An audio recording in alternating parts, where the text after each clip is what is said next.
নমস্কার বন্ধুরা, আপনারা দেখছেন আকাশ ইনফো ইউটিউব চ্যানেল। তো বন্ধুরা, আমরা জানি রাজ্য ও কেন্দ্রীয় সরকারের অনুপ্রেরণায় গোটা রাজ্য জুড়ে বিভিন্ন প্রকল্প চালু রয়েছে।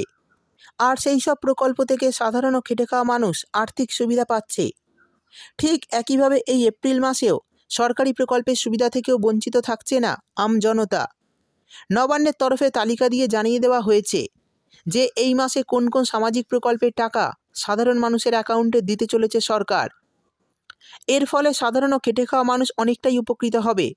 নবান্নের ঘোষণা করা লিস্ট অনুযায়ী এই এপ্রিল মাসে রাজ্যের 12 থেকে 14টি আলাদা আলাদা প্রকল্পের টাকা সাধারণ মানুষের অ্যাকাউন্টে ঢুকতে চলেছে। বেশ কয়েকটি প্রকল্পের টাকা ইতিমধ্যে অ্যাকাউন্টে ঢুকে গিয়েছে, বাকিগুলো মাস শেষ হওয়ার আগেই ঢুকে যাবে অ্যাকাউন্টে।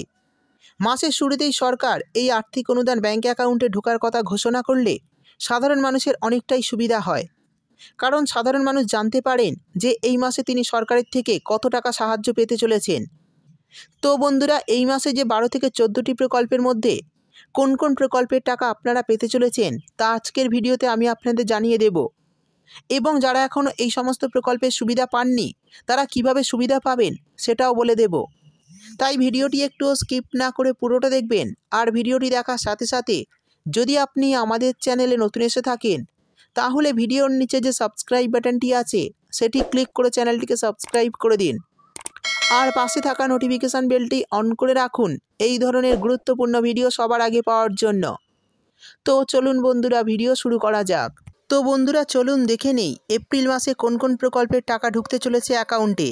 দেখুন, প্রথমেই বলা হয়েছে রাজ্য সরকারের ঘোষণা অনুযায়ী সবচেয়ে জনপ্রিয় বিষয় হলো জয় জোহার প্রকল্পের 1000 টাকা এই মাসে পেতে চলেছেন তপশিলি জাতি ও উপজাতিভুক্ত সাধারণ মানুষ।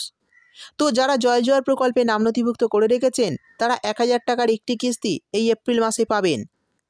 এরই সঙ্গে লোকপ্রসার প্রকল্পের অধীনে গ্রাম বাংলার লোকশিল্পীদের 1000 টাকা করে অনুদানের অর্থ এপ্রিল মাসেও ব্যাঙ্ক অ্যাকাউন্টে ঢুকবে। তারপর বলা হয়েছে বার্ধক্য ভাতা, বিধবা ভাতা ও প্রতিবন্ধী ভাতার মাসিক 1000 টাকা করে আর্থিক অনুদান প্রতি মাসের মতো এই এপ্রিল মাসেও 15 থেকে 20 তারিখের মধ্যে কৃষকদের অ্যাকাউন্টে ঢুকে যাবে। পরের যে প্রকল্পের কথা বলা হয়েছে সেটি হলো কৃষক বন্ধু প্রকল্প। এই প্রকল্পের টাকা চাষিরা এই মাসেই অনেকে ব্যাঙ্ক অ্যাকাউন্টে পাচ্ছেন। অর্থাৎ আমরা জানি এই প্রকল্পে 2000 টাকা ও 5000 টাকা করে দেওয়া হয়। যারা গত রবি মরশুমের টাকা ব্যাঙ্ক অ্যাকাউন্টে পাননি তাদের কিন্তু অ্যাকাউন্টে টাকা দেওয়া হচ্ছে।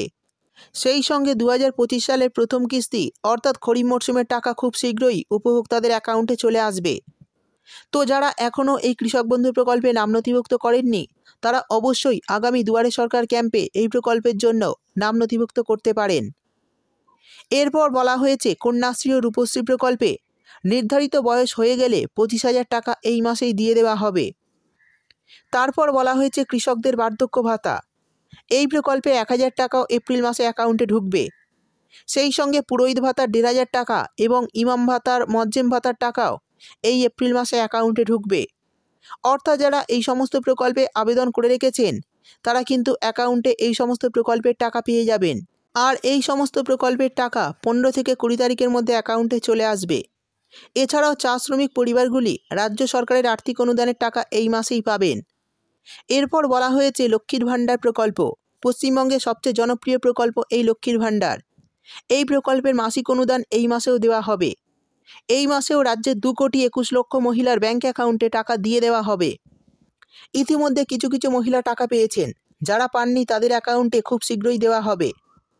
আর যারা নতুন করে আবেদন করেছেন তাদের টাকা পেতে একটু দেরি হতে পারে। তাদের কাগজপত্র ইতিমধ্যে যাচাইয়ের কাজ চলছে। তো যাদের আবেদনপত্রগুলি অ্যাপ্রুভ করে দেওয়া হবে তাদের কিন্তু এই এপ্রিল মাসেই ব্যাঙ্ক অ্যাকাউন্টে টাকা দেওয়া হবে। তো যারা এই নতুন আবেদনকারী তাদের টাকা পেতে কিন্তু এই মাসে একটু অপেক্ষা করতে হবে। তো বন্ধুরা, এই সমস্ত প্রকল্পের টাকা এপ্রিল মাসেই ব্যাঙ্ক অ্যাকাউন্টে আপনাদের চলে আসবে। তো যারা এখনও এই সমস্ত প্রকল্পের সুবিধা পাচ্ছেন না তারা আগামী দুয়ারে সরকার ক্যাম্পে সমস্ত কাগজপত্র নিয়ে গিয়ে নাম নথিভুক্ত করবেন। তাহলে কিন্তু আপনাদের ব্যাঙ্ক অ্যাকাউন্টে পরের মাস থেকেই টাকা ঢুকতে শুরু করবে। এছাড়াও আপনারা বিডিও অফিসে গিয়েও এই প্রকল্পের জন্য নাম লেখাতে পারেন। তো বন্ধুরা, এই সমস্ত প্রকল্পের মধ্যে আপনি কোন প্রকল্পে আবেদন করেছেন অবশ্যই কমেন্ট করে জানাবেন। ভিডিও ভালো লাগলে ভিডিওটিতে একটি লাইক দিয়ে দেবেন এবং আপনার বন্ধুবান্ধবদের সঙ্গে বেশি বেশি করে শেয়ার করবেন।